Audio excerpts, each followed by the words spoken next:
جو پہلا کوارٹر ہے اس میں پاکستان کی گروتھ لیس دین 1% رہی ہے، یعنی 1% سے کم رہی ہے۔ یعنی کہ آپ یہ کہنا چاہ رہے ہیں مہتاب صاحب کہ پاکستان کی جو اکانومی کی بڑھوتری کی شرح ہے جی وہ 1% سے کم رہی ہے۔ جی یعنی کہ ہمیں ویسے یہ بتایا گیا تھا کہ ہماری اکانومی اسکائی راکٹ کی طرح اوپر جا رہی ہے اور اسٹاک ایکسچینج جو ہے وہ چاند پہ پہنچ گئی ہے۔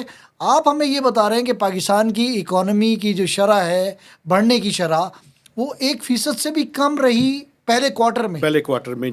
پہلا کوارٹر جو ہے وہ پیریڈ ہے جولائی سے سپٹمبر، چونکہ پاکستان کا فائنینشیل ایئر جولائی میں شروع ہوتا ہے اور اینڈ ہوتا ہے اگلے سال کے جون میں، تو پہلا جو کوارٹر ہے جولائی سے سپٹمبر اس میں جو پہلی گروتھ سہ-ماہی جو ہے جی پہلے 3 مہینے ان میں گروتھ جو ہے وہ رہی ہے 0.92%، 1% سے بھی کم۔ 1% سے بھی کم۔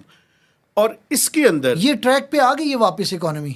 بیسیکلی دیکھیں ہم جو تھی نا منفی اس سے نکل آئے ہیں، لیکن مجھے میں آپ کو بتاؤں انڈسٹریل جو گروتھ ہے وہ ابھی تک اس کی جو ٹریجیکٹری ہے وہ نیگیٹو ہے۔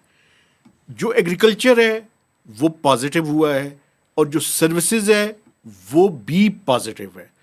جو پاکستان کی اکانومی کا over all size of the economy ہے وہ ہے $373 بلین، $373 بلین، اور جو پر کیپٹا یعنی فی کس قومی آمدنی جس کو ہم کہتے ہیں وہ ہے 1169 $1669 ڈالر پر پرسن۔